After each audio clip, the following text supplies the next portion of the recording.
My dear students, हम आपको इस वीडियो में सीएस फाउंडेशन यानी सीएस का जो सबसे पहला पड़ाव होता है जिसका नाम है सीएस डबलईटी, उसमें क्या क्या इंफॉर्मेशन है जो कि आपको सीएस डबलईटी का कोर्स शुरू करने से पहले या उसके कोर्स करने के ड्यूरेशन में आपको पता होना चाहिए, वो सारा ही इंफॉर्मेशन हम आपको इस वीडियो में देने वाले हैं। बहुत ही कम टाइम में हम आपको वो सारा इंफॉर्मेशन बता देंगे जिसके बाद आप आराम से इस कोर्स को कर सकते हो, मन में कोई भी डाउट या दुविधा नहीं रहेगा। तो सबसे पहला इंफॉर्मेशन है कि जो सीएस डबलईटी कोर्स है, सीएस फाउंडेशन जिसको आप कह सकते हो, उसमें एग्जाम कैसा होता है। ठीक है, तो एग्जाम जो है ना, this is computer based objective test है। इसमें क्या है कि कंप्यूटर में यानी लैपटॉप में या जो डेस्कटॉप है साइबर कैफे वगैरह में जो देखते होगे उसमें एग्जाम होता है, ऑनलाइन एग्जाम होता है। ओके, दूसरा है कि एलिजिबिलिटी क्या है, तो इसमें या तो 12 पास होना चाहिए या तो 12 का एग्जाम आप दे रहे हो, फाइनल एग्जाम, इसका कोई प्रूफ होना चाहिए आपके पास। जैसे 12 के एग्जाम के पहले आपके पास एडमिट कार्ड आ गया हो, मतलब एडमिट कार्ड आ गया है और आप उस एडमिट कार्ड को अपलोड करके भी ये प्रूफ कर सकते हो कि हाँ हम 12 का एग्जाम दे रहे हैं, तो भी आप सीएस डबलईटी में एडमिशन लेकर के उसका एग्जाम दे सकते हैं। ओके, उसके बाद है कि जब आप 10th पास करते हो उसके बाद आप इसका प्रोविजनल रजिस्ट्रेशन करवा सकते हो। प्रोविजनल रजिस्ट्रेशन करवा सकते हो 10th पास होने के बाद, लेकिन आप एग्जाम नहीं दे सकते हो। एग्जाम आप तभी दोगे जब आप इंस्टीट्यूट को यह प्रूफ कर पाओगे कि आप 12 का भी एग्जाम दे रहे हो या एग्जाम पास कर चुके हो। ओके, चलो अब हम आगे बढ़ते हैं, थोड़ा आपको नीचे लेके चलते हैं। इसका एग्जाम जो है वो एग्जाम में जो क्वेश्चन आता है वो सिर्फ एमसीक्यू क्वेश्चन आता है, कोई भी डिस्क्रिप्टिव क्वेश्चन नहीं रहता, रिटन नहीं रहता, एमसीक्यू रहता है जिसमें आपको 4 में से कोई एक ऑप्शन को टिक करना रहता है। ओके, इसके बाद आपको ये बता दें कि जो इसमें number and name of subject है, टोटल 4 सब्जेक्ट है, जिसमें पहला नाम है बिजनेस कॉम्बिनेशन, दूसरा है legal aptitude and legal logical reasoning, legal aptitude and logical reasoning, उसके बाद है इकोनॉमिक एंड बिजनेस एनवायरमेंट, फिर है current affairs and presentation, communication skills, ये है 4th नंबर सब्जेक्ट। ओके, इसके बाद आपको ये बता देते कि टोटल मार्क्स कितना है, टाइम मतलब टोटल क्वेश्चन कितना पूछा जाता है और कितना टाइम मतलब दिया जाता है एग्जाम में, एग्जाम देने के टाइम। तो इसमें टोटल जो है 200 मार्क्स का एग्जाम होता है। उसी दिन मतलब एक ही बार जब आप एग्जाम शुरू करोगे तभी आपको 200 मार्क्स का एग्जाम देना पड़ेगा। उसी सेम डे को एग्जाम होगा, चारों सब्जेक्ट का सेम डे को एग्जाम होगा और 200 मार्क्स का एग्जाम होगा जिसमें 140 क्वेश्चन दिया रहेगा, 120 मिनट यानी 2 घंटे में आपको एग्जाम देना रहेगा। उसी 2 घंटे में सभी सब्जेक्ट का क्वेश्चन आपसे पूछा जाएगा। ओके ओके, उसके बाद पासिंग मार्क्स कितना है, तो 40% आपको मिनिमम सभी सब्जेक्ट में लाना पड़ेगा और ओवरऑल आपको 50% लाना पड़ेगा। यानी जो 200 मार्क्स का एग्जाम है इसमें हम आपको ये बता दें कि 4 जो सब्जेक्ट है सभी सब्जेक्ट में 50 मार्क्स का एग्जाम पूछा जाता है। 50 मार्क्स का सारा सब्जेक्ट का एग्जाम होता है, उसका 40% करोगे तो 20 मार्क्स आ रहा है, यानी 20 मार्क्स मिनिमम सभी सब्जेक्ट में लाना पड़ेगा और ओवरऑल 200 का 50% यानी 100 मार्क्स आपको ओवरऑल आना चाहिए। तो 20 20 20 20 80 मार्क्स हुआ, 20 मार्क्स आपको और एक्स्ट्रा लाना पड़ेगा, किसी सब्जेक्ट में थोड़ा ज्यादा लाना पड़ेगा, जिससे आपका 100 मार्क्स हो गया टोटल, तो आप पास माने जाओगे। ओके, इसके बाद नेगेटिव मार्किंग, अगर आप जो आपसे 140 क्वेश्चन पूछा जाएगा उसमें क्या किसी क्वेश्चन को आप टिक कर देते हो, भले ही वो गलत है लेकिन आपको पता नहीं है कि भैया क्या आंसर है और आपने टिक कर दिया, तो सीए फाउंडेशन में ऐसा है कि गलत आंसर को टिक करने पर 0.25 नेगेटिव मार्किंग है। लेकिन सीएस जो ये है, सीएस डबलईटी है यानी सीएस फाउंडेशन है, इसमें कोई नेगेटिव मार्किंग नहीं है, इसका कोई नेगेटिव मार्किंग नहीं है, ये नो नेगेटिव मार्किंग है, no negative marking. Okay, no negative marking, आप ये ध्यान में रखना भैया। ओके, ये ध्यान में रखना, आप यहां पे लिखा हुआ मैंने नो नेगेटिव मार्क्स। ओके, अब आगे बढ़ते हैं, आगे बढ़ते हैं। यहां पर हम आपको ये बता देते हैं, देखो इसका जो वेटेज है, वेटेज कितना है ये मैंने आपको पहले ही बता दिया कि ईच सब्जेक्ट में 50 मार्क्स का वेटेज है और टोटल में 200 मार्क्स का वेटेज है, यानी हर सब्जेक्ट से 50 मार्क्स का आपसे पूछा जाएगा। इसके बाद है प्लेस ऑफ एग्जामिनेशन, क्या है प्लेस ऑफ एग्जामिनेशन। तो मान लो कि किसी कोई रहता है दिल्ली में, कोई मुंबई में, कोई गांव में रहता है, कोई कोलकाता में रहता है, तो जो जहां रहता है वो वहां से एग्जाम दे सकता है। इसमें कोई सेंटर वेंटर नहीं होता है, सेंटर बेस्ड एग्जाम नहीं होता है, होम बेस्ड होता है, तो जहां भी आप रहते हो आप वहां से दे सकते हो, कोई दिक्कत नहीं है। अब बहुत लोगों का ये दिक्कत होता है कि इसको लॉगिन कैसे करेंगे और एग्जाम कैसे देना है। तो लॉगिन करने के लिए एग्जाम के 1 वीक के आसपास पहले इंस्टीट्यूट आपको जो है वो लॉगिन आईडी एंड पासवर्ड भेजेगा और डेट भेजेगा कि आपको किस दिन एग्जाम देना है। ओके, आपको किस दिन एग्जाम देना है ये आपको इंस्टीट्यूट भेजेगा। ओके, ये लॉगिन करने का यूजर आईडी एंड पासवर्ड आपको इंस्टीट्यूट ही भेजेगा और डेट भी इंस्टीट्यूट भेजेगा कि आपको किस दिन एग्जाम देना है। ओके, आपके मेल पे भेजेगा और आप ये समझ के चलो ना कि आपका जो मेल इंस्टीट्यूट को दिया हुआ मेल है, उसी मेल पर आपको इंस्टीट्यूट यूजर आईडी पासवर्ड जो एग्जाम के टाइम में लॉगिन करके आप एग्जाम दोगे, किस लिंक पर क्लिक करके आप एग्जाम दोगे वो लिंक भी भेजेगा, प्लस कौन से टाइम में आप एग्जाम दोगे ये भी आपको भेजेगा। उसके बाद यहां पर है कि चॉइस, जो लोकेशन है वो स्टूडेंट के साथ चॉइस है कि वो कहां से देना चाहता है, घर से, साइबर कैफे से, कहीं से भी दे सकता है। उसके बाद एग्जाम का फीस कितना है, तो 2000 रुपीज है एग्जाम का फीस। ओके, सीएस डबलईटी का एग्जाम रजिस्ट्रेशन का फीस। साल में कितनी बार होता है, तो साल में 4 बार होता है, जनवरी, मई, जुलाई और नवंबर में। ओके, 4 बार होता है।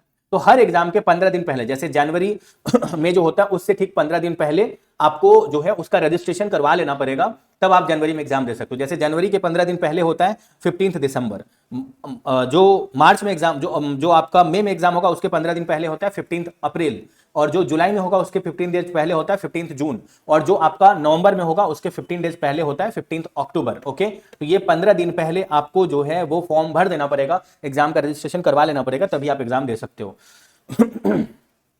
इसके बाद मिनिमम मार्क्स आपको मैंने पहले ही बता दिया कि हर सब्जेक्ट में मिनिमम 20 मार्क्स यानी 50 मार्क्स हर सब्जेक्ट से जो पूछा जाता है उसका 40% 20 मार्क्स आपको मिनिमम लाना पड़ेगा, और टोटल में 100 होना चाहिए, तभी आप पास माने जाओगे। इसके बाद जो एक और बात कि हम लोग CA, CS, CMA, foundation, inter, final सभी का इंपॉर्टेंट क्वेश्चन प्रोवाइड करते हैं, जो कि गारंटीड रहता है एग्जाम में मैच करने का, जिसमें से 80% तक एग्जाम में मैच कर जाता है। तो आप जब भी एग्जाम दोगे my dear brother and sisters, आपके सीएस एग्जीक्यूटिव, सीएस प्रोफेशनल सभी का प्रोवाइड करते हैं, तो आप इस इंपॉर्टेंट क्वेश्चन के लिए हम लोगों से कॉन्टैक्ट कर सकते हो। आपको कौन से नंबर पर कॉन्टैक्ट करना है, तो आपको 9007746507 पे करना है। 9007746507 पर आपको contact us for important question, for guaranteed important question. इसके बाद हम आपको ये बता देते हैं कि जो मॉक टेस्ट है, देखो एग्जाम में क्या होता है कि जब आप एग्जाम इसका दोगे उसके पहले आपको इंस्टीट्यूट का मॉक टेस्ट देना पड़ेगा। 2 मॉक टेस्ट होता है, फिर आपका एक्चुअल एग्जाम होगा, लाइव एग्जाम होगा, और अगर आपका उस लाइव एग्जाम में कोई आपने गड़बड़ी कर दिया, ठीक है, आपने कोई गड़बड़ी कर दिया, आपसे कुछ मिस्टेक हो गया, तो फिर आपका बफर टेस्ट होगा, ठीक उसके एक दिन बाद, मतलब जिस दिन एग्जाम रहेगा उसके एक दिन छोड़ करके उसके बाद वाले दिन आपका एग्जाम होगा, बफर टेस्ट होगा। और आप ये मान के चलो कि इंस्टीट्यूट उसके लिए आपको बता देगा कि भैया आपका जो है ये बफर टेस्ट इस डेट को है, और इंस्टीट्यूट से मेल भी आएगा। नहीं तो एग्जाम जिस दिन लाइव था और उस दिन आपका कंप्यूटर, लैपटॉप किसी वजह से गड़बड़ हो गया या चलते चलते बंद हो गया, तो तुरंत जो है वो एग्जाम वहीं से, देखो हम आपको एक बार ये क्लियर करके बताते हैं। मान लो आपने लॉग इन कर लिया और आपका एग्जाम स्टार्ट हो गया, ठीक है, अब आपका एग्जाम तो स्टार्ट हो गया, तो ड्यूरिंग द एग्जामिनेशन में रूल ये है कि आपका जो लैपटॉप है वो फुल्ली चार्ज होना चाहिए, 100% चार्ज होना चाहिए, प्लस पूरा उसका ऑडियो जो है वो ऑन रहना चाहिए, वीडियो ऑन रहना चाहिए, इंटरनेट का बहुत अच्छा कनेक्शन रहना चाहिए। अगर इसमें से कोई भी कमी हो और लैपटॉप उसी टाइम बंद हो गया या कुछ भी दिक्कत हुआ, ठीक है, तो भैया आपका जो है ना उसका एक दिन छोड़ करके उसके बाद वाले दिन एग्जाम नहीं होगा। आपको तुरंत लैपटॉप को ठीक करना पड़ेगा और ऑन करना पड़ेगा, फिर से एग्जाम तभी देना पड़ेगा, और वो टाइम आपका कंटिन्यू चलते रहेगा। जो आपको टोटल 2 आवर्स दिया जाएगा वो टाइम कंटिन्यू चलते रहेगा, ठीक है, ये बात। लेकिन अगर किसी वजह से आप लॉग इन ही नहीं कर पाए, उस एरिया में कोई दिक्कत था, उस एरिया में इंटरनेट बैन कर दिया गया था या उस टाइप का कोई गड़बड़ी था, तो एक दिन छोड़ करके उसके बाद वाले दिन इंस्टीट्यूट आपको बफर टेस्ट का ऑप्शन देगा कि आप फिर से दे सकते हो एग्जाम।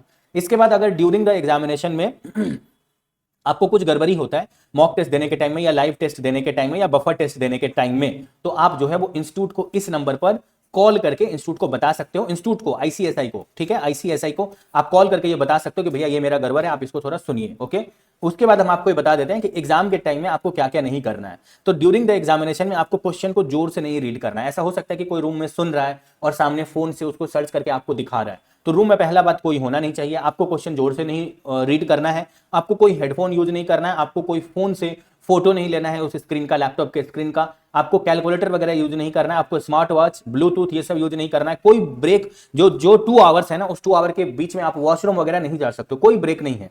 ओके, उसके बाद आपके उस रूम में आपके अलावा और कोई नहीं होना चाहिए। फिर आपका प्रॉपर ड्रेसअप होना चाहिए, ऐसा नहीं है कि आप गंजी पहन के बैठ गए, ठीक है। उसके बाद आई कांटेक्ट जो है वो आपका कंप्यूटर या लैपटॉप के कैमरा की तरफ होना चाहिए ऑलवेज, ठीक है। जब आप पेपर देख रहे हो तो थोड़ा बहुत इधर उधर हिले वो चलेगा, मगर ऐसा एबनॉर्मल अगर लगा कि भैया आप कुछ गड़बड़ कर रहे हो, तो वो जो इन्विजिलेटर है जो आपका देखते रहेगा आपको ऑनलाइन, वो आपको रिस्ट्रिक्ट कर देगा। रिस्ट्रिक्ट करने का मतलब है कि आपका वो अटेम्प्ट गया, ठीक है। इसके बाद डिवाइस जो है, आप ये समझ लो कि आप लैपटॉप से भी एग्जाम दे सकते हो, कंप्यूटर से भी दे सकते हो, लेकिन आप फोन से एग्जाम नहीं दे सकते हो। Phone is not allowed, laptop या कंप्यूटर चलेगा, कोई दिक्कत नहीं है। ओके, उसके बाद आपको एग्जामिनेशन के टाइम में जो आईडी प्रूफ है वो लेकर के बैठना पड़ेगा, ये आपको ध्यान में रखना है। फिर आपको लैपटॉप पूरा चार्ज रहना चाहिए, फिर और आपका लैपटॉप का इंटरनेट कनेक्टिविटी बहुत अच्छा होना चाहिए। फिर क्वेश्चन होता है कि क्या आप एग्जामिनेशन साइबर कैफे में जाके दे सकते हो? डेफिनेटली दे सकते हो, मगर साइबर कैफे वाले को बोल देना कि भैया मेरा एग्जाम है, मुझे कोई डिस्टर्ब ना करे, मेरे आगे पीछे से बार बार जाए आए ना, और उस कंप्यूटर का ऑडियो और वीडियो ऑलवेज ऑन रहे, ऐसा आप बोल देना उनको। आपको लॉगिन कब करना है? तो एग्जाम स्टार्ट होने के 30 मिनट पहले आपको लॉगिन करना है। किसी वजह से अगर आप लॉगिन टाइम पे नहीं कर पाए, तो आप एग्जाम स्टार्ट हो गया तब से 15 मिनट के अंदर भी लॉगिन करोगे तो आपको लॉगिन माना जाएगा। उसके बाद आप लॉगिन नहीं कर सकते हो। ओके, उसके बाद आप बोलोगे कि एग्जामिनेशन हो रहा है और मैंने सॉल्व कर दिया, अब मुझे पहले ही घर जाना है, पहले ही लैपटॉप बंद करना है, तो कम से कम 90 मिनट्स तक, जो 120 मिनट्स का एग्जाम होता है my dear brother and sisters, उसमें आपको कम से कम 90 मिनट्स तक बैठना पड़ेगा। आप आधा घंटा पहले यानी 30 मिनट्स पहले आप उठ सकते हो, आप एग्जामिनेशन को जो है वो लॉग आउट कर सकते हो, आप निकल सकते हो। 90 मिनट्स आपको कम से कम बैठना पड़ेगा। वीडियो और ऑडियो ऑलवेज ऑन रहना चाहिए उस डिवाइस में, मैंने आपको बता ही दिया है। फिर भी अगर आपके मन में अब CSEE को लेकर के कोई भी क्वेरी है तो आप इस नंबर पर मुझे, मतलब मी, ठीक है, मुझे और ये कृष्णा मैम को, ये मैम को आप कभी भी कॉल या व्हाट्सएप पे मैसेज करके आप पूछ सकते हो, अपना एक भैया समझ के। बिकॉज हम लोगों के पास CA, CS और CMA का पूरा कंप्लीट इंफॉर्मेशन है, इंस्टीट्यूट से रिलेटेड, एजुकेशन से रिलेटेड, सेल्फ स्टडी से रिलेटेड। इसमें हम लोग motivate, guidance and doubt solving ये फ्री में करते हैं। आप कभी भी मेरे को कॉल करके आपका जो भी डाउट है, अगर मन में कुछ रह गया है तो आप मेरे को कॉल करके या व्हाट्सएप पे पूछ सकते हो। ओके, उम्मीद करते हैं कि आपका CSEE का सारा डाउट क्लियर हुआ होगा। फिर भी कोई डाउट है तो आप मेरे से पूछ सकते हो। चलो, all the best for your good journey and जल्दी से जल्दी CS कैसे बने इसके लिए आप अपना फोकस करना, जिसके लिए हम लोग हर लेवल का CSEE का, CS एग्जीक्यूटिव का, CS प्रोफेशनल का, सभी का इंपॉर्टेंट क्वेश्चन गारंटीड वाला प्रोवाइड करते हैं, जिसके हेल्प से आपको पास होने से कोई नहीं रोक पाएगा। ठीक है, प्लस हम लोग के गाइडेंस में भी रहना तो और ज्यादा जो है चार चांद लग जाएगा आपके एजुकेशन में। चलो, ऑल द बेस्ट।